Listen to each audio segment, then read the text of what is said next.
আসসালামু আলাইকুম এভরিওয়ান। আজকে আমরা ম্যাথ সেকেন্ড পেপারের একটা নতুন চ্যাপ্টার শুরু করব। সেটা হচ্ছে জটিল সংখ্যা। তাহলে কথা না বাড়িয়ে আমরা শুরু করে দিই। ওকে, তাহলে দেখি। আচ্ছা, এখন এই জটিল সংখ্যা জিনিসটা বোঝার আগে আমাদের বুঝতে হবে বাস্তব সংখ্যা জিনিসটা কি। আচ্ছা, তাহলে বাস্তব সংখ্যা জিনিসটা কি দেখো, আমি এখানে একটা ডেফিনেশন লিখে রাখছি। সেটা হচ্ছে যে সকল সংখ্যাকে বর্গ করলে অঋণাত্মক সংখ্যা পাওয়া যায় তারাই বাস্তব সংখ্যা। সেটা কিরকম? আচ্ছা, তাহলে খেয়াল করো, এখানে আমি কিছু সংখ্যা লিখে রাখছি। তাহলে আমি ফার্স্টে -5। আচ্ছা, তাহলে এই যে -5 এটাকে ধরে স্কোয়ার করে দিবা। তাহলে স্কোয়ার করলে কত আসতেছে? 25। ভ্যালুটা আমার প্রয়োজন নাই, আমার দেখতে হবে যেই সংখ্যাটা আসছে সেটা কি, সেটা কি নেগেটিভ? না, নেগেটিভ না হলে আমি যাকে স্কোয়ার করছিলাম সে হচ্ছে আমাদের কি সংখ্যা? বাস্তব সংখ্যা। ওকে, তাহলে আমাদের এই -5টা আমাদের কিসের মধ্যে আসবে? বাস্তব সংখ্যার মধ্যে চলে আসবে। তাহলে এরকম ভাবে আরো কিছু এক্সাম্পল যদি আমি দেই, ধরো এই যে √3, এটাকে ধরে স্কোয়ার করে দাও, 3 আসবে। তাহলে আমাদের এই √3টা কি সংখ্যা হবে? বাস্তব। ঠিক আছে। আচ্ছা, এরপরে আমাদের আছে 2.995, সেম স্কোয়ার করে দিবে, একটা পজিটিভ কোয়ান্টিটি আসবে। ঠিক আছে, প্লাস ভি লিখলাম, কিছু একটা আসবে, আমার হাতে ক্যালকুলেটর নাই। তাহলে এটাও আমাদের যেহেতু পজিটিভ কোয়ান্টিটি আসছে, অনির্ণাত্মক সংখ্যা, তার মানে এটাও আমাদের কি হবে? বাস্তব সংখ্যা। সিমিলারলি তুমি 4 বলো, 3/5 বলো, সবই কি হবে? বাস্তব সংখ্যা আসবে। আচ্ছা, এখন সমস্যাটা হচ্ছে গিয়ে কি, এই ধরনের সমীকরণ সমাধান করতে গিয়ে সমস্যাটা হলো, সেটা কিরকম? একজন ম্যাথমেটিশিয়ান ছিল, নাম গাউস। উনি বলছিল যে সকল এই কি বলে যে পলিনোমিয়াল ইকুয়েশন বা বহুপদী বহুপদী সমীকরণের কি থাকবে? একটা বাস্তব সমাধান থাকবে। ঠিক আছে। আচ্ছা, তো উনি এটা বলার পরেই যখন এই ইকুয়েশনটা আসলো বা এই টাইপের ইকুয়েশন আসলো, তখনই প্রবলেমটা শুরু হলো। সেটা কিরকম? তাহলে দেখো, এখান থেকে আমরা কি লিখতে পারি যে x² = -4। খেয়াল করো, x হচ্ছে এরকম একটা মান যাকে বর্গ করলে কি পাওয়া যাবে? ঋণাত্মক সংখ্যা পাওয়া যাবে। কিন্তু আমাদের বাস্তব সংখ্যার ডেফিনেশন বা সংজ্ঞা কি বলতেছে? যে যে সকল সংখ্যাকে বর্গ করলে অঋণাত্মক হবে তারাই কি? তারাই হচ্ছে বাস্তব সংখ্যা। কিন্তু এখানে দেখতেছি এরকম একটা মান আছে যাকে বর্গ করলে হবে ঋণাত্মক সংখ্যা, তাহলে অবশ্যই এটা বাস্তব না। আচ্ছা, তাহলে এখন এটাকে কিভাবে সলভ করা যায়? এখন সলভ করার জন্য যেটা করা হলো, x², ঠিক আছে, এখানে 4 লেখার পরে এই যে -1টাকে আলাদা করে লেখা। আচ্ছা, কেন লেখা হলো? দেখো, 4 কে তুমি চাইলে স্কয়ার আকারে লিখতে পারো, কার স্কয়ার? 2 এর স্কয়ার। এখন -1টাকে কি করা যায়? তো আরেকজন ম্যাথমেটিশিয়ান ছিল, নাম তার অয়লার। ও কি করলো, এই -1টাকে সে একটা এলিমেন্টের স্কয়ার আকারে লিখলো। সেই এলিমেন্টটা হচ্ছে i। ঠিক আছে, -1কে সে কি করলো? i² লিখলো। তারপরে দেখো, এই -1কে i² লেখার ফলে আমাদের এই পুরো প্রবলেমটা সলভ হয়ে যাচ্ছে। ঠিক আছে, আমরা এটাকে কি লিখতে পারি? 2i²। দ্যাট মিন্স আমাদের x এখান থেকে কি আসবে? +-2i। ওকে, এখন এই যে সে যে আলটিমেটলি এই যে i² = -1 যে লিখলো, এখান থেকে আমরা i কি পাই? i হচ্ছে আমাদের √−1। ওকে, এবং এই সে আইটাকে বলতেছে, এই আই জিনিসটাকে সে বলতেছে ইমাজিনারি নাম্বার। Imaginary number. ঠিক আছে, ইমাজিনারি নাম্বার বা কাল্পনিক সংখ্যা। কাল্পনিক সংখ্যা। ওকে, আইটাকে বলতেছে সে ইমাজিনারি নাম্বার বা কাল্পনিক সংখ্যা। ঠিক আছে, তাহলে আমরা এতটুকু বুঝলাম যে এই ধরনের সমীকরণের যে সমাধানটা, সেটা আসলে বাস্তব সংখ্যা দিয়ে সলভ করা সম্ভব না। তাহলে সেখানে আমাদের একটা কি আসতেছে? ইমাজিনারি নাম্বার চলে আসতেছে, কাল্পনিক সংখ্যা চলে আসতেছে। ওকে, ঠিক আছে, তাহলে আমরা পরের স্লাইডে চলে যাই। আচ্ছা, তাহলে এই যে দেখো, এখানে আমি লিখে রাখছি কাল্পনিক সংখ্যা। ওকে, আচ্ছা, তাহলে কাল্পনিক সংখ্যা আমরা কি জানলাম? কাল্পনিক সংখ্যাটা হচ্ছে i। সেটা কত? সেটা হচ্ছে √−1। আবার আমরা i² জানি। i² কি? -1। ওকে, তাহলে i³ কি হবে? i³, তাহলে দেখো i³ কে আমি চাইলে ভেঙে লিখতে পারি i² * i। ঠিক আছে, তাহলে i² এর ভ্যালু কত? -1 * i, দ্যাট মিন্স এটা আসতেছে আমাদের -i। ওকে, তাহলে i⁴ কত হবে? i⁴ সেটা কত হচ্ছে? i² আমরা লিখতে পারি, দ্যাট মিন্স -1 * -1, তাহলে এটা আমাদের কত হচ্ছে? +1। ঠিক আছে, এই যে দেখো এখানেই হচ্ছে গিয়ে আসল খেলা শুরু। এই যে কাল্পনিক সংখ্যা এরকম একটা সংখ্যা যেটার কোনো এক্সিস্টেন্স নাই আসলে। আমরা এটা কল্পনা করতে পারি, যেমন আমরা ধরো 1 2 3 আমরা এগুলো ভিজুয়ালাইজ করতে পারি বা আমরা গণনার কাজে এগুলো ব্যবহার করতে পারি, কিন্তু এই যে আই, এটা কিন্তু আমরা গণনার কাজে ব্যবহার করতে পারতেছি না। দ্যাটস হোয়াই এটাকে আমরা বলতেছি কাল্পনিক সংখ্যা। কিন্তু যখন আমি এই চারটা কাল্পনিক সংখ্যা গুণ করতেছি, তখন দেখো আমাদের সুন্দর একটা ভ্যালু আসতেছে বাস্তব সংখ্যা, সেটা কত 1।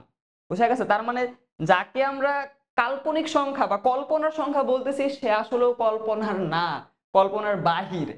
ঠিক আছে, আচ্ছা তাহলে এভাবে আমরা দেখলাম। এরপরে আই পাওয়ার 5 নেই, তাহলে আই পাওয়ার 5টাকে আমরা কি লিখতে পারি, আমি তাকে একটু কি করে নেই। ওকে, আচ্ছা তাহলে এই যে আই পাওয়ার 5, তাহলে এটা দেখো আমরা লিখতে পারি এখন আই পাওয়ার 4 ইন্টু আই। তাহলে আই পাওয়ার 4 এর ভ্যালু কত 1 ইন্টু আই, দ্যাট মিনস আমাদের কি হচ্ছে, এটা আমাদের আই আসছে।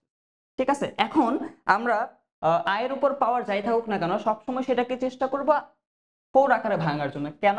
কারণ দেখো আমরা সুন্দর একটা ভ্যালু পাইছি, আই পাওয়ার 4 এর ভ্যালু কত +1। তাহলে যদি আই পাওয়ার 6 নেই, এটাকে লিখতে পারি I power 4 into I, that means I square হবে এটা। তাহলে 1, আই স্কোয়ারের ভ্যালু কত -1, দ্যাট মিনস এটা আমাদের -1 আসতেছে। এরপরে আই পাওয়ার 7 যদি নেই, এটাকে লিখতে পারি I power 4 into I cube. তাহলে আই পাওয়ার 4 এর ভ্যালু 1, আর আই কিউবের ভ্যালু দেখো আমরা আগেই বের করে রাখছিলাম, সেটা কি -i, দ্যাট মিনস এটা হচ্ছে -i। আবার আই পাওয়ার 8 যদি নেই, এটা হচ্ছে আই পাওয়ার 4 ইন্টু আই পাওয়ার 4, তাহলে হচ্ছে 1 ইন্টু 1, দ্যাট মিনস 1। ওকে, এখন খেয়াল করো আমরা এখানে আয়ের কয়টা পাওয়ার নিয়ে কাজ করলাম, 8টা, কিন্তু আমরা ভ্যালুগুলো কি পাচ্ছি খেয়াল করো। এটা তো আই, দেখো প্রথমে পেলাম আই, তারপরে -1, তারপর -i, তারপর আবার +1, আবার দেখো আই -1 -i +1। তার মানে আয়ের পাওয়ার যাই হোক না কেন আমরা এই চারটা ভ্যালুর মধ্যে যে কোনো একটা পাবো। চারটা ভ্যালু কি কি, আই -1 -i +1। বোঝা গেছে? পাওয়ার যাই থাকুক না কেন। ওকে, তাহলে চলো আমরা এখন আই রিলেটেড কিছু অঙ্ক করি। যেমন এখানে খেয়াল করো কিছু অঙ্ক দিয়ে রাখছি 1 2 3 4। 1 নাম্বারটা দেখো কি দেওয়া আছে, আয়ের পাওয়ার কত দেওয়া আছে 49। ওকে, তাহলে এটাকে আমরা কি আকারে ভাঙার চেষ্টা করব, ওই যে বললাম যে আয়ের পাওয়ার 4। আচ্ছা, এখন এই যে 49 যে লিখলাম, এই 49 এর মধ্যে কত পর্যন্ত 4 দিয়ে ভাগ করা যাবে, দেখো 4 দিয়ে ভাগ করা যাবে 48 পর্যন্ত। ঠিক আছে, তাহলে আমরা লিখলাম 48 ইন্টু আই। তাহলে এখন এটাকে আবার কত লেখা যাবে, এটাকে দেখো আমরা এভাবে লিখতে পারি 4 × 48, তাহলে i to the power 4 to the power 12 into i. Okay, তাহলে এটা আমাদের কত হচ্ছে 1 to the power 12 into i. তাহলে 1 পাওয়ার 12 এর ভ্যালু কত 1, তাহলে 1 ইন্টু আই। তাহলে আমাদের অ্যান্সার কত, অ্যান্সার হচ্ছে i, that means i to the power 49 এর অ্যান্সার হচ্ছে আই। ওকে, তাহলে আমরা এরপরে আরেকটা করে ফেলি। এই যে আই টু দি পাওয়ার 2 নাম্বারটা, i টু দি পাওয়ার 94। ওকে, তাহলে এটা 4 দিয়ে পুরোটাই দেখো 4 দিয়ে ভাগ করা যায়। 4 দিয়ে ভাগ করলে কত হচ্ছে, 4 দিয়ে কি ভাগ করা যায় না, এটা হচ্ছে তোমার i টু দি পাওয়ার, এটাকে এভাবে না লিখে আমরা যেটা লিখতে পারি, না পুরোটা 4 দিয়ে ভাগ যায় না, 94, তাহলে i to the power 92 into I square. এখন এই যে 92 এটা হচ্ছে 4 দিয়ে ভাগ করা যায়। ঠিক আছে, তাহলে 4 দিয়ে ভাগ করলে কত হচ্ছে 4 টু দি পাওয়ার 23, হ্যাঁ 23 আই স্কোয়ার।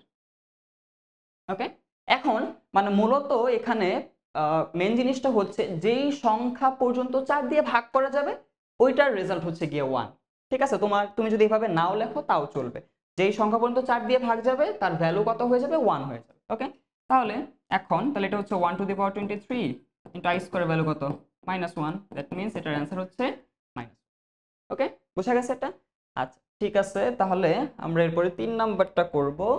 3 নাম্বারটা করার জন্য আমি এখানে কিছু জায়গা রেখেছি, এখানে আমরা করব। তাহলে 3 নাম্বার প্রশ্নটা আমরা একটু দেখে নেই। প্রশ্নটা ছিল 1025, ঠিক আছে, 3 নাম্বারটা i টু দি পাওয়ার 1025। এখন দেখো এটাকে লেখা যায় two the power 1024 into i, ঠিক আছে, মানে যে 1024কে 4 দিয়ে ভাগ করা আছে এই কারণে লিখছি। তাহলে এটার ভ্যালু কত হবে, যেহেতু 4 দিয়ে ভাগ যায় ডিরেক্ট লিখে দিলাম 1 ইন্টু i, তাহলে এটার অ্যান্সার হচ্ছে i, ঠিক আছে। আচ্ছা, এরপরে 4 নাম্বার প্রশ্নটা কি ছিল, ওরে বাবারে বাবা, দেখছো কত বড় সংখ্যা, তাহলে এটা তো আমিও মনে হয় মুখস্থ রাখতে পারবো না। আচ্ছা লিখি, 4 নাম্বার i টু দি পাওয়ার কত 15, লিখে নি আমি। এই যে এই স্লাইডটা বানালো বুঝতেছি না, তো বড় সংখ্যা দেওয়ার কি দরকার ছিল। আচ্ছা 960783 0783 399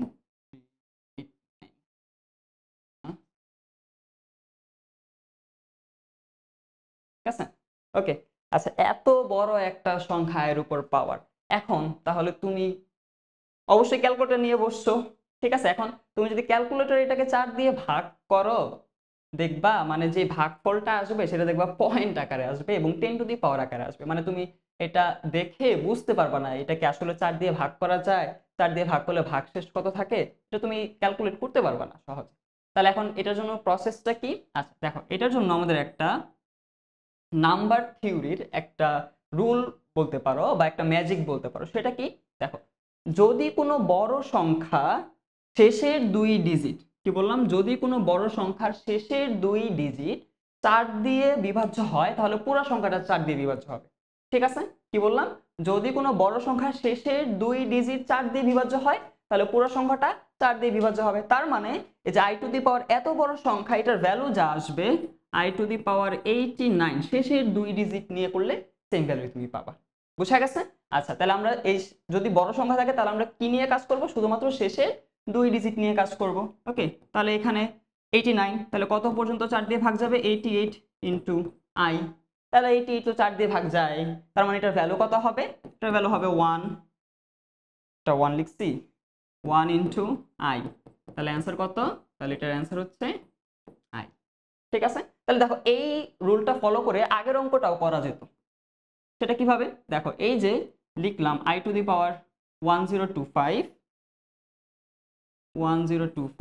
তাহলে দেখো ধরো এটাকে আমি বললাম একটা বড় সংখ্যা, ঠিক আছে। তাহলে আমি কি করব, এটার শেষের 2 ডিজিট নিয়ে কাজ করব, তাহলে i টু দি পাওয়ার কত হবে 25, তাহলে i টু দি পাওয়ার কত লিখতে পারি 24 into i, that means 1 into i, answer পাই। তাহলে আমরা যদি বড় সংখ্যা পাই তাহলে আমরা কি করব, i এর ক্ষেত্রে শেষের 2 ডিজিট নিয়ে কাজ করলে আমাদের পুরো অ্যান্সারটা চলে আসবে, ওকে, বুঝা গেছে এতটুকু। আচ্ছা ঠিক আছে, তাহলে আমরা পরের স্লাইডে চলে যাই। আচ্ছা, তো এতক্ষণ পর্যন্ত আমরা যেই সংখ্যা নিয়ে কথা বলছিলাম সেটা ছিল কাল্পনিক সংখ্যা, ইমাজিনারি নাম্বার i নিয়ে। আমরা i এর বিভিন্ন পাওয়ারের ভ্যালু কিরকম আসে সেটা দেখলাম। এখন আমরা চলে যাব জটিল সংখ্যার মধ্যে, ঠিক আছে।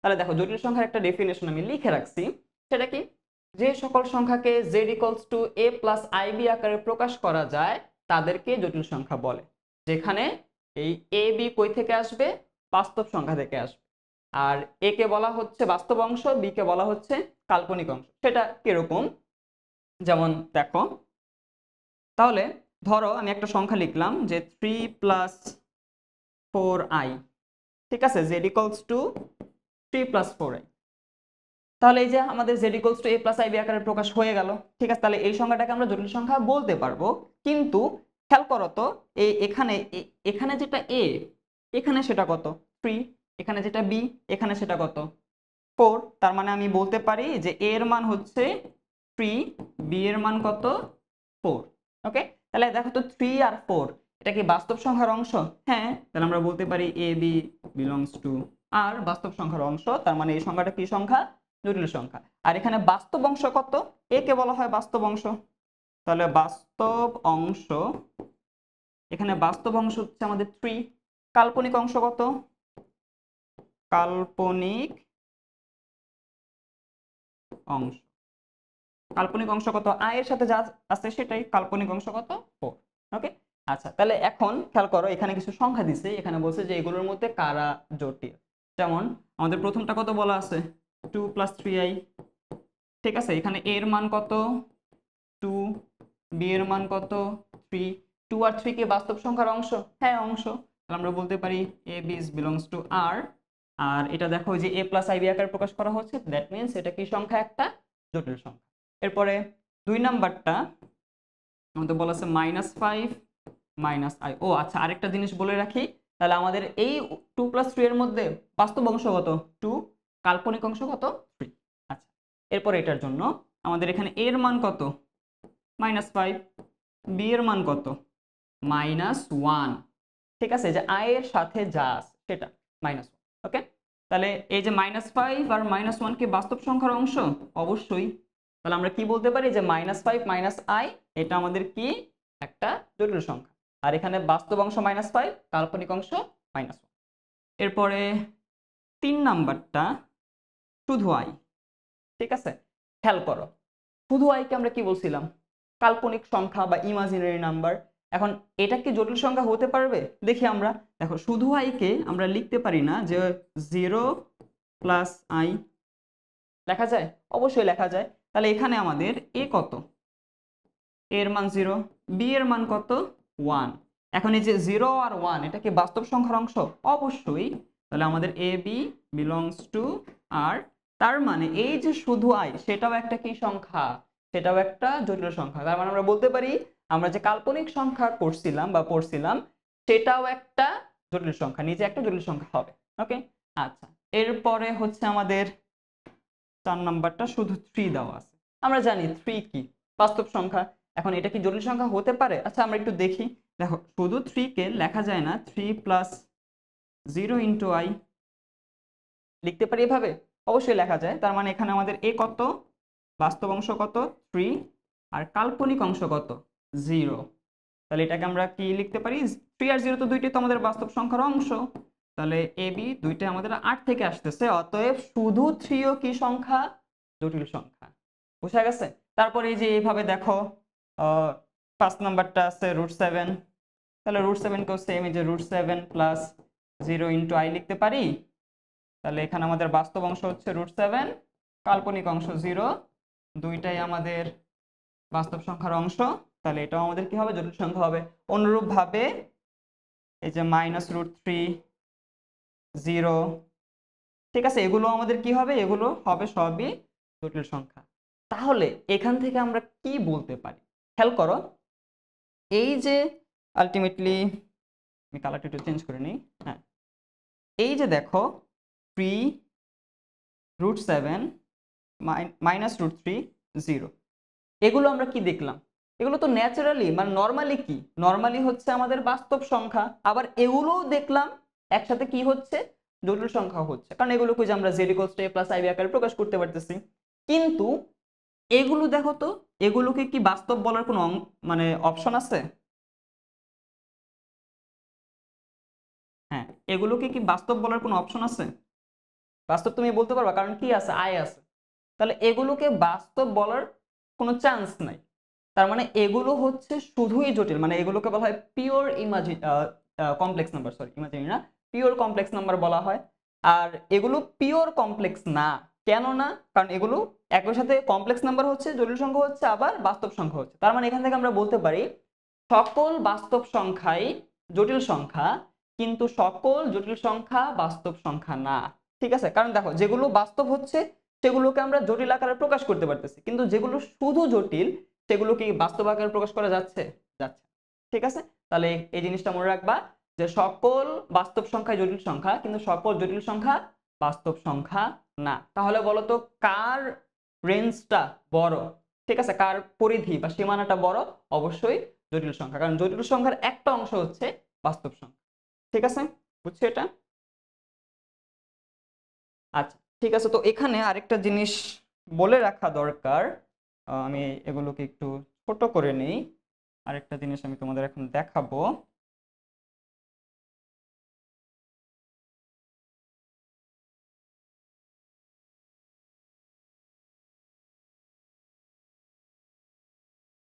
ঠিক আছে। আচ্ছা, এতটুকু জায়গাতে হয়ে যাবে। সেটা হচ্ছে দেখো, আমরা এন জানি। এনটা কি বলতো? এনটা হচ্ছে স্বাভাবিক সংখ্যা। স্বাভাবিক সংখ্যা কোনগুলো? সকল ধনাত্মক পূর্ণ সংখ্যাকে কি বলা হবে?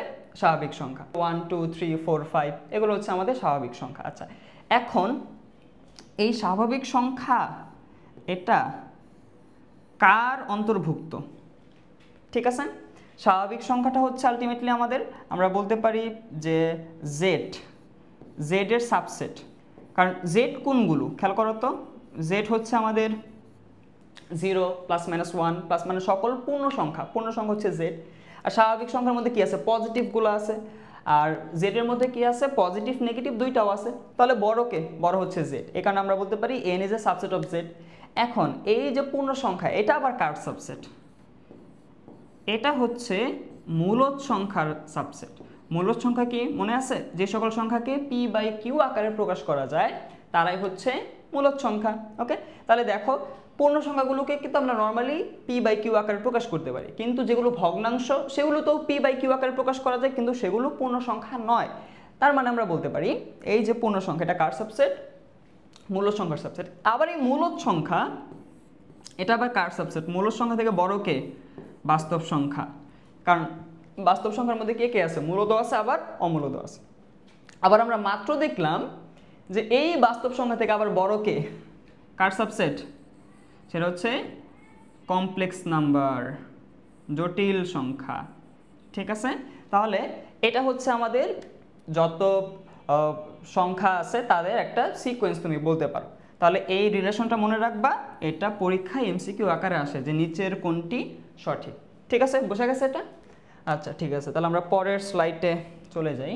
ওকে, আচ্ছা তাহলে এখন আমরা যেটা দেখব জটিল সংখ্যার জ্যামিতিক প্রতিরূপ আর কি, সেটা হচ্ছে এটার জন্য আমাদের আগে বাস্তব সংখ্যাটা বুঝতে হবে। বাস্তব সংখ্যাটা কিরকম? বাস্তব সংখ্যাটা হচ্ছে আলটিমেটলি নাম্বার লাইন, একমাত্রিক আর কি। এই যে মাইনাস ইনফিনিটি থেকে প্লাস ইনফিনিটি বোঝো, মাঝখানে জিরো, এ পাশে মাইনাস এ পাশে প্লাস। তাহলে এটা হচ্ছে বাস্তব সংখ্যার লেখচিত্র আমরা বলতে পারি। তাহলে বাস্তব সংখ্যার লেখচিত্র কয় মাত্রিক? একমাত্রিক। আর জটিল সংখ্যার লেখচিত্র হয় দ্বিমাত্রিক। মাত্রা কয়টা? দুইটা থাকবে, একটা হচ্ছে এক্স অ্যাক্সিস আর একটা ওয়াই অ্যাক্সিস। এক্স অ্যাক্সিসে থাকবে বাস্তব অংশ আর ওয়াই অ্যাক্সিসে থাকবে কাল্পনিক অংশ। ধরো তোমাকে একটা জটিল সংখ্যা দিছে z = a + ib, তাহলে বাস্তব অংশ কত? a। তাহলে দেখো যে আমরা এক্স অ্যাক্সিস বরাবর এই যে a পরিমাণ গেলাম, আর কাল্পনিক অংশ কত? b, ওই যে y অ্যাক্সিস বরাবর b পরিমাণ গেলাম। যাওয়ার পর এখানে যেই সংখ্যাটা পাবো সেটা হচ্ছে আমাদের ওই z = a + ib বা আমাদের ওই জটিল সংখ্যাটা। ঠিক আছে, তাহলে সেম ভাবে ধরো আমি একটা জটিল সংখ্যা আমি লিখলাম যে -5 - 2y।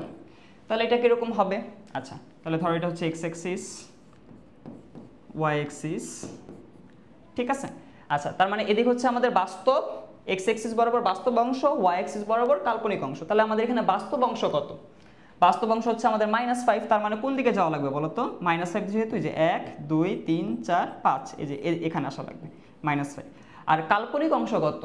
কাল্পনিক অংশ হচ্ছে আমাদের -2। -2 মানে কোন দিকে যাওয়া লাগবে? যে 1 2, এই যে এখানে যে সংখ্যাটা পাবো সেটা হচ্ছে z = -5 - 2i।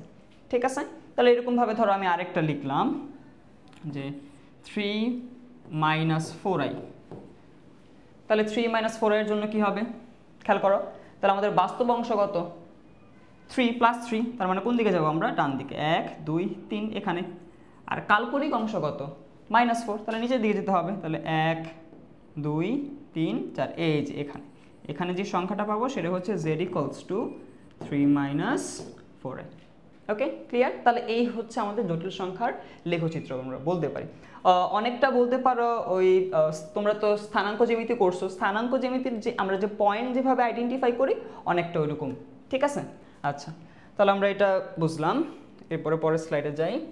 আচ্ছা এখন আমরা দেখব জটিল সংখ্যার মডুলাস। আচ্ছা এখন মডুলাস জিনিসটা কি আমাদের আগে সেটা বুঝতে হবে। তো আমরা কি জানি মডুলাস কি করে? নর্মালি ধরো মডুলাস -2, এটার ভ্যালু কত হয়? +2। তাহলে নর্মালি আমরা কি জানি যে মডুলাস মাইনাসকে খেয়ে ফেলে, এটাই তো জানো। ঠিক আছে, আচ্ছা এখানে কোনো খাওয়া খাওয়ার হিসাব না। জিনিসটা হচ্ছে মডুলাস হচ্ছে মূল বিন্দু থেকে কোনো সংখ্যার সর্বনিম্ন দূরত্ব।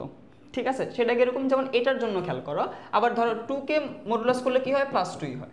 আচ্ছা, এখন এটা এই ডেফিনেশনের সাথে মিলাও একটু। তাহলে ধরো এটা হচ্ছে আমাদের সেই সংখ্যা রেখা, -ইনফিনিটি +ইনফিনিটি, মাঝখানে হচ্ছে গিয়ে 0। আচ্ছা, এখানে হচ্ছে গিয়ে আমাদের -2 আছে, আর এখানে হচ্ছে গিয়ে আমাদের +2 আছে। এখন মডুলাসের সংজ্ঞাটা কি, মূল বিন্দু থেকে কোনো সংখ্যা সর্বনিম্ন দূরত্ব। তাহলে দেখো এই যে এখানে তুমি মূল বিন্দুতে আসো, তাহলে এখান থেকে তুমি কোথায় যাবা, -2 যাবা। তাহলে -2 তুমি যদি যাও, এই দূরত্বটা কত হবে বলো তো? এই দূরত্বটা কি 2 ঘর না? ঘর যদি হিসাব করো 1 ঘর 2 ঘর, ঠিক আছে। আবার এখান থেকেও সেম, যে এখান থেকে তুমি +2 যাবা, তাহলে এই দূরত্বটা কত ঘর, 2 ঘর। তাহলে দূরত্ব কি কখনো নেগেটিভ হতে পারে? ঠিক আছে, তো এই কারণে মডুলাসকে আমরা মানে এক কথায় বোঝার জন্য তোমাদের বলা হয়েছে যে মডুলাস মাইনাসকে খেয়ে ফেলা। আসলে এখানে খাওয়া হিসাব না, এখানে হিসাব হচ্ছে মূল বিন্দু থেকে সে কত ঘর দূরে আছে, কতটুকু দূরে আছে। দূরত্ব যেহেতু কখনো নেগেটিভ হয় না, এই কারণে মডুলাস করলে কখনো ভ্যালুটা নেগেটিভ হয় না, অলওয়েজ পজিটিভ হয়। ঠিক আছে, তাহলে আবারও বলতেছি, মডুলাসটা কি, মূল বিন্দু থেকে কোনো সংখ্যা সর্বনিম্ন যে দূরত্ব, সেটাই হচ্ছে মডুলাস। আচ্ছা, এখন আমরা এটা জটিল সংখ্যার মধ্যে অ্যাপ্লাই করব। ওকে, আমি এটা মুছে দিই,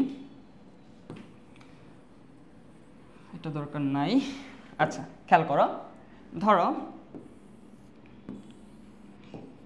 এটা হচ্ছে x অক্ষ, y অক্ষ, আমি একটা জটিল সংখ্যা নিলাম z = 3 + 4i। তাহলে সেটা কিরকম হবে? আচ্ছা, বাস্তব অংশ কত? 3, কাল্পনিক অংশ সেটা হচ্ছে আমাদের 4। তাহলে বাস্তব অংশ আমরা কোন দিকে যাব, যেহেতু পজিটিভ 1 2 3 এখানে আসলাম। আর কাল্পনিক অংশ কোন অক্ষ বরাবর, y অক্ষ বরাবর, তাহলে এখানে আমরা 4 ঘর যাব, 1 2 3 4। তাহলে দেখো এখানে যে জটিল সংখ্যাটা পাবো z = এটা হচ্ছে আমাদের 3 + 4i। ঠিক আছে, আচ্ছা ওকে। আচ্ছা, তাহলে এখন খেয়াল করো, তাহলে এই দিক বরাবর আমরা কয় ঘর গেলাম, 3 ঘর, আর উপরে বরাবর কয় ঘর গেলাম, 4 ঘর।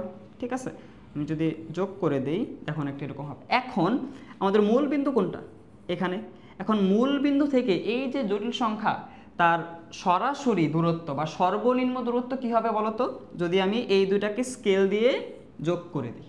ঠিক আছে, তাহলে দেখো এই দূরত্বটা তুমি এখান থেকে এখানে যাবা, তাহলে সবচেয়ে কম দূরত্বটাই হচ্ছে এই, তুমি যদি স্কেল দিয়ে যোগ করে দাও। ঠিক আছে, তাহলে এটাই হচ্ছে আমাদের জটিল সংখ্যার মডুলাস। এই দূরত্বটাকে বলা হয় জটিল সংখ্যার মডুলাস, যেটাকে আমরা r দিয়ে প্রকাশ করি। ঠিক আছে, আচ্ছা, তাহলে এখন খেয়াল করো তো, আমাদের এই r এর ভ্যালু বের করতে হবে। এখন আমি যদি ত্রিভুজের নাম দেই, ধরো OAB। এখন OAB এটা কি ধরনের ত্রিভুজ হয়েছে, সমকোণী ত্রিভুজ। তাহলে সমকোণী ত্রিভুজের স্পেশালিটি কি, পিথাগোরাস, দাদু পিথাগোরাস। ঠিক আছে, তাহলে আমরা এখন সমকোণী ত্রিভুজে পিথাগোরাস অ্যাপ্লাই করি। তাহলে ত্রিভুজ OABA যদি আমরা পিথাগোরাস অ্যাপ্লাই করি, তাহলে আমরা কি বলতে পারি, যে OB² = OA² + AB²। ঠিক আছে, আচ্ছা, তাহলে এখন আলটিমেটলি কত আসতেছে, OB কত, আমরা 8 ধরে নিছি, তাহলে r² = 3² + 4²। দ্যাট মিনস r² কত আসতেছে, 9 + 16। তাহলে r² = 25। তাহলে r এর ভ্যালু কত হবে, r এর ভ্যালু হবে 5। ঠিক আছে, তাহলে আমরা বলতে পারি এই যে জটিল সংখ্যাটা আছে, এই জটিল সংখ্যার মডুলাস কত, মডুলাস হচ্ছে 5। ওকে, আচ্ছা, তাহলে এটা তো আমরা একটা সংখ্যা দিয়ে দেখলাম। এখন আমরা যদি ইন জেনারেল প্রসেসটা দেখি, তাহলে কি হবে, কিছুই না, জাস্ট ধরো এখানে আমি বললাম যে এখানে আমাদের একটা জটিল সংখ্যা আছে, এটা হচ্ছে a + ib। তাহলে আমাদের এটা হচ্ছে a, এটা b, এটা হচ্ছে মডুলাস r। তাহলে পিথাগোরাস অ্যাপ্লাই করলে আমরা কি পাবো, r² = a² + b²। অতএব r কি হবে, √a² + b²। তাহলে এটাই হচ্ছে জটিল সংখ্যার মডুলাস বের করার ফর্মুলা। ঠিক আছে, আচ্ছা, তাহলে আমরা নেক্সটে চলে যাই। ওকে, এরপরে হচ্ছে জটিল সংখ্যার আর্গুমেন্ট। আচ্ছা, আর্গুমেন্টটা কি দেখো, বলে ডেফিনেশনটা আমি লিখে রাখছি, যে জটিল সংখ্যার মডুলাস x অক্ষের ধনাত্মক দিকের সাথে যে কোণ উৎপন্ন করে তাকে আর্গুমেন্ট বলে। আচ্ছা, এখানে একটু ঝামেলা হয়েছে, যে কোণ না, এখানে হবে যে ক্ষুদ্রতম কোণ উৎপন্ন করে, ছোট কোণ, যে ক্ষুদ্রতম কোণ উৎপন্ন করে। ঠিক আছে, যে ক্ষুদ্রতম কোণ উৎপন্ন করে তাকে জটিল সংখ্যার আর্গুমেন্ট বলে। তাহলে আর্গুমেন্ট আমরা এতটুকু বুঝলাম সংজ্ঞা থেকে, এটা হচ্ছে একটা কোণ। তাহলে সেটা কিরকম খেয়াল করো, যে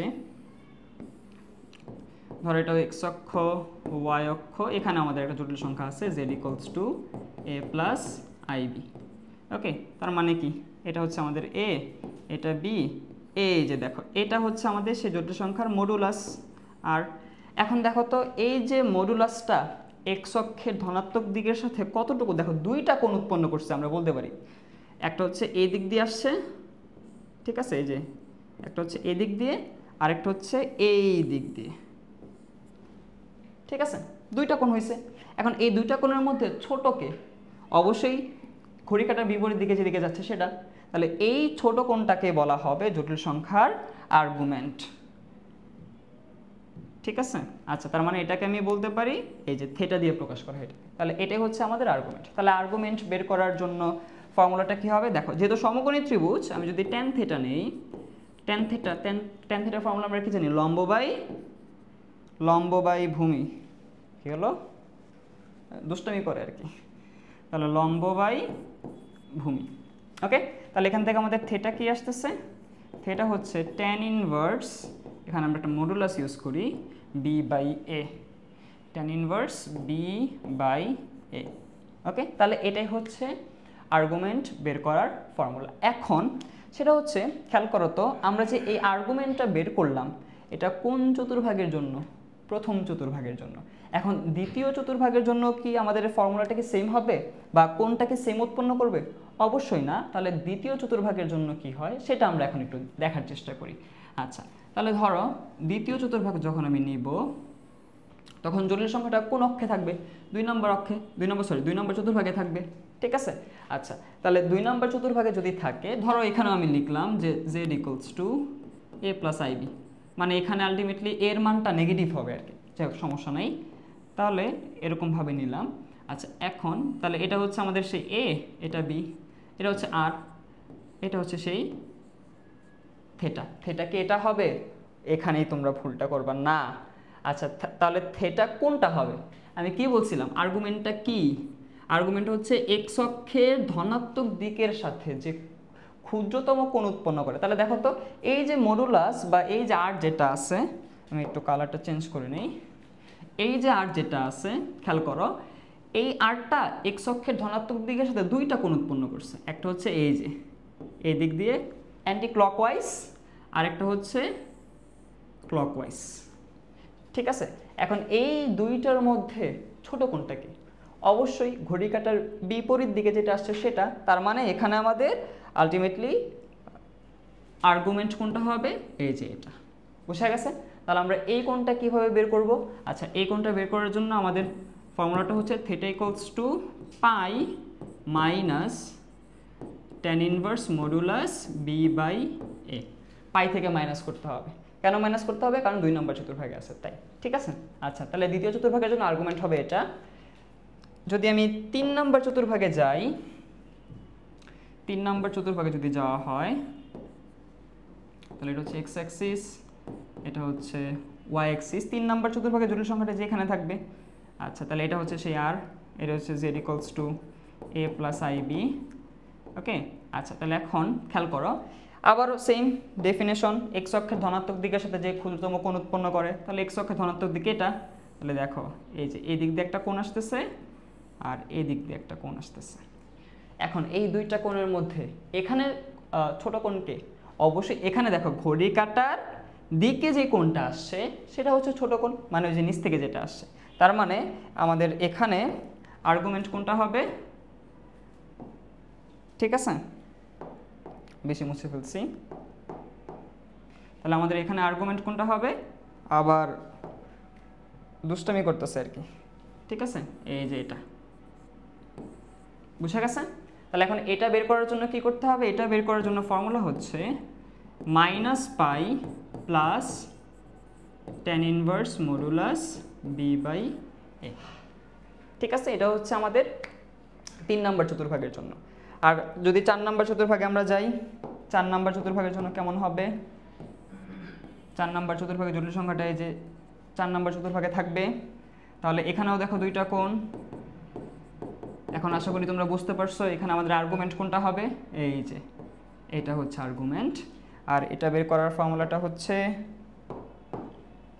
theta equals to minus tan inverse modulus b by A.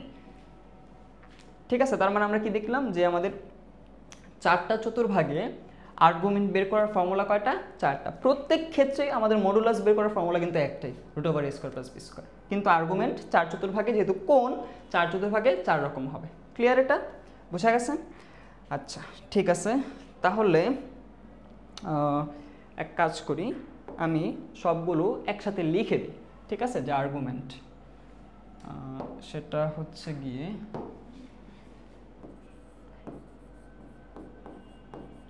Argument 4 চতুর্ভাগে কিরকম হবে সেটা একটু একসাথে লিখে দিই। তাহলে প্রথম চতুর্ভাগ,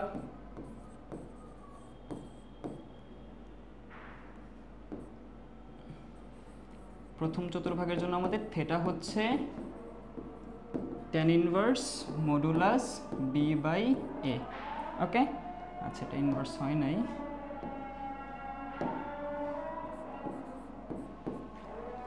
দুই নম্বর চতুর্ভাগের জন্য, দ্বিতীয় চতুর্ভাগের জন্য থিটা হচ্ছে pi minus tan inverse modulus b by a. তৃতীয় চতুর্ভাগে থিটা হচ্ছে minus pi plus tan inverse b by a. আর চতুর্থ চতুর্ভাগের জন্য থিটা হচ্ছে minus tan inverse b by a. Okay, আচ্ছা তাহলে এখন আরেকটা জিনিস মনে রাখবা যে আর্গুমেন্টের রেঞ্জ, আর্গুমেন্টের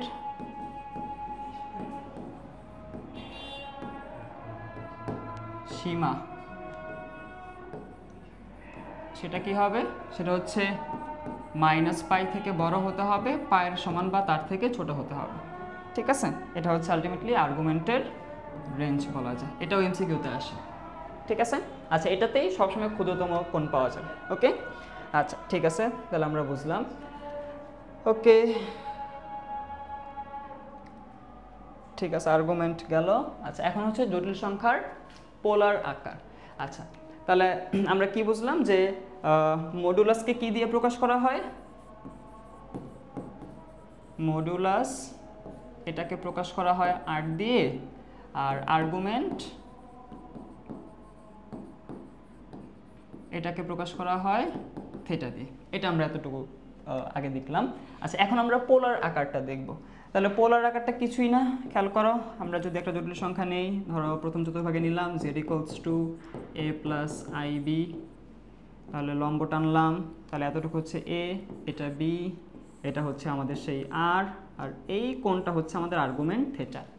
ঠিক আছে, আচ্ছা তাহলে এখান থেকে যদি আমরা সাইন থিটা নেই, সাইন থিটা আমরা কি জানি, লম্ব বাই ভূমি, সরি লম্ব বাই অতিভুজ, তাহলে এটা কথা হচ্ছে b বাই r। ওকে, তাহলে এটা আমাদের কথা হচ্ছে যে b ইকুয়ালস আমরা লিখতে পারতেছি r সাইন থিটা।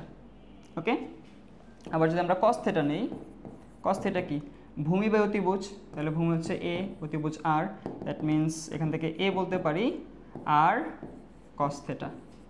ঠিক আছে, আর সাইন থিটা আর cos থিটা। এখন আমাদের জেডটা কি ছিল বলো তো, জেড ইকুয়ালস ছিল a + ib, তাহলে এখানে যদি আমরা ভ্যালু বসাই, তাহলে জেড ইকুয়ালস টু এর মান কত ছিল r cos theta plus i, b এর মান কত ছিল r sin থিটা। ওকে, তাহলে এখান থেকে দেখো rটা কমন নেওয়া যায়, r কমন নিলে কত হচ্ছে cos theta plus i sin theta. তাহলে এটাই হচ্ছে জটিল সংখ্যার পোলার আকার। ঠিক আছে, জাস্ট কিছুই করতে হবে না, তুমি আর এর মান বের করবা, থিটার মান বের করবা, এখানে বসাই দিবে। এখানে বসানোর পর আর কোনো ক্যালকুলেশন প্রয়োজন নেই, যদি পোলার আকারটা তোমাকে বের করতে বলে, জাস্ট এখানে বসায় রেখে দিবা। ঠিক আছে, আচ্ছা ঠিক আছে, তাহলে আমরা এতটুকু বুঝলাম। আচ্ছা এখানে দেখো আমাদের কিছু প্রবলেম দিছে, সেটা কি, আচ্ছা বলছে জটিল সংখ্যার মডুলাস ও আর্গুমেন্ট নির্ণয় করো এবং পোলার আকারে প্রকাশ করো। ঠিক আছে। আচ্ছা তাহলে আমরা প্রথম প্রবলেমটা দেখি, 1 নাম্বারটা কি বলছে। আচ্ছা কালারটা মনে হয় মিলে গেছে না, আমি চেঞ্জ করে নেই। ওকে আচ্ছা 1 নাম্বারটা কি দেওয়া আছে, 2 - 2y। তাহলে এখন এটার জন্য বলো তো a এর মান কত 2, b এর মান কত -2। আমরা প্রথমে বের করব মডুলাস। তাই মডুলাস আমরা কি জানি, r = √a² + p², that means √2² - 2 whole square. তাহলে কত হচ্ছে 4 + 4 = √8। তাহলে কত আসে 2√2। ওকে আচ্ছা তাহলে আমরা মডুলাস বের করে ফেলছি, এখন আমাদের আর্গুমেন্ট বের করতে হবে থিটা। এখন আমরা যে থিটা বের করব, থিটা বের করার সময় আমাদের আগে দেখতে হবে যে জটিল সংখ্যাটা কত নাম্বার চতুর্ভাগে পড়তেছে। তাহলে দেখো তো এ হচ্ছে পজিটিভ, বি হচ্ছে নেগেটিভ। তাহলে আমরা কি করব, এ এর জন্য ডানে যাব, আর বি যেহেতু নেগেটিভ তার মানে নিচে নামবো। তার মানে কত নাম্বার, ডানে গিয়ে নিচে 4 নাম্বার চতুর্ভাগ। তাহলে 4 নাম্বার চতুর্ভাগের জন্য কি হয়, -tan ইনভার্স b/a। ঠিক আছে আচ্ছা তাহলে -tan inverse -2/2, that means -tan inverse -2/2 modulus করলে 1 হবে। tan ইনভার্স 1 কত π/4। তার মানে আমাদের আর্গুমেন্টটা কত আসতেছে -π/4। এখন আমাদের পোলার আকার চাইছে, তাহলে পোলার আকার আমরা আবার কি জানি, z = r cos θ plus i sin θ। Just এখানে ভ্যালুগুলো বসাও। তাহলে r এর ভ্যালু কত 2√2, cos θ এর ভ্যালু কত -π/4 প্লাস i sin -π/4। তাহলে এটাই হচ্ছে অ্যান্সার, এটাই হচ্ছে আমাদের জটিল সংখ্যার পোলার আকার। ওকে তাহলে আমরা আরেকটা অঙ্ক করি, ঠিক আছে, সেম আরেকটা অঙ্ক আমরা করি। আচ্ছা 2 নম্বরটা কি বলছে, 1 + √3i। ওকে তাহলে 2 নম্বরটা 1 + √3i। তাহলে এখানে এর মান কত 1, বি এর মান কত, মাঝখানে লেখার মধ্যে গ্যাপ কেন আসতেছে না, বি এর মান হচ্ছে √3। ওকে আচ্ছা তাহলে আমাদের আর কত আসবে, √a² + b², that means 1² + √3 whole square, 1 + 3 4 2। Theta কত হবে, আচ্ছা এটা কত নম্বর চতুর্ভাগে পড়তেছে বলো তো, এও পজিটিভ বিও পজিটিভ, প্রথম চতুর্ভাগ। তাহলে কি হয়, tan ইনভার্স মডুলাস b/a। তাহলে tan ইনভার্স b এর ভ্যালু হচ্ছে √3, এর মান 1, tan ইনভার্স হচ্ছে কত 60 π/3। তাহলে আমাদের এখানে আর্গুমেন্ট আসলো π/3। তাহলে এখন আমাদের পোলার আকারটা কি হবে, z = আমরা জানি r cos θ plus i sin θ। Value বসাও, তাহলে 2 cos π/3 প্লাস i sin π/3। তাহলে এটাই হচ্ছে আমাদের সেই পোলার আকার। ওকে এখন আরেকটা প্রবলেম ছিল, সেটা হচ্ছে 3 নাম্বারটা -i। ঠিক আছে, তো এই 3 নাম্বার যেটা -i সেটা তোমাদের হোমওয়ার্ক। ঠিক আছে, তো এই হোমওয়ার্কটা করে সবাই কমেন্টে রেজাল্টটা জানাবা, দেখি কে কে করতে পারে। ওকে আচ্ছা ঠিক আছে, এখন আমাদের আরেকটা জিনিস লাগবে, সেটা হচ্ছে জটিল সংখ্যার অনুবন্ধী। এখন অনুবন্ধী জিনিসটা কি, অনুবন্ধী জিনিসটা কিছু না, একেবারে সিম্পল একটা জিনিস। ধরো আমার একটা জটিল সংখ্যা আছে z = a + ib। তাহলে এটার অনুবন্ধী কী হবে জানো, অনুবন্ধীকে প্রাইম দিয়ে প্রকাশ করা হয়, উপরে একটা বার দেওয়া হয় বা প্রাইম দেওয়া হয়। ঠিক আছে বার, আচ্ছা তাহলে এটা হচ্ছে, তাহলে এটা কত হবে a + ib তার উপরে বার, এটা মানে হচ্ছে a + ib এর অনুবন্ধী আমি করতে চাই। এখন অনুবন্ধীতে কি হবে, সেটা হচ্ছে শুধুমাত্র i এর আগে চিহ্ন পরিবর্তন হবে, আর কিছু না। কি বললাম, শুধুমাত্র i এর আগে চিহ্ন পরিবর্তন হবে, তার মানে a + ib এর অনুবন্ধী কি হবে a - ib, বেশ শেষ। ঠিক আছে, এটাই হচ্ছে অনুবন্ধী। ধরো তাহলে আমরা কিছু সংখ্যা দিয়ে প্র্যাকটিস করি। ধরো বললো যে 2 + 3i, তাহলে এটা অনুবন্ধী কি হবে 2 - 3i, i এর আগে শুধু চিহ্ন পরিবর্তন হবে। ঠিক আছে, আয়ের আগে শুধু চিহ্নটা পরিবর্তন হবে। ওকে, আবার ধরো এরকম আছে -5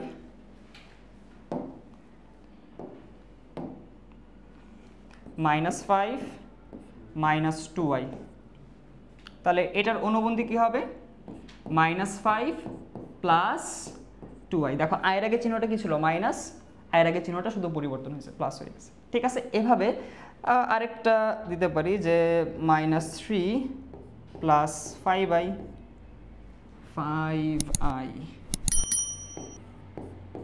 ওকে, তাহলে এটার অনুবন্ধী কত হবে বলো তো? আয়ের আগে চিহ্ন পরিবর্তন করব, তাহলে -3 মাইনাস 5i। ওকে, এই ছিল জটিল সংখ্যার অনুবন্ধী। তো আমাদের আজকের ক্লাস এতটুকুই। আজকের ক্লাসে আমরা জটিল সংখ্যার যে সূচনা সেটা আমরা দেখলাম। আমরা পরবর্তীতে ইন ডিটেলস আরও প্রবলেম নিয়ে আসবো। তো থ্যাংক ইউ সবাইকে।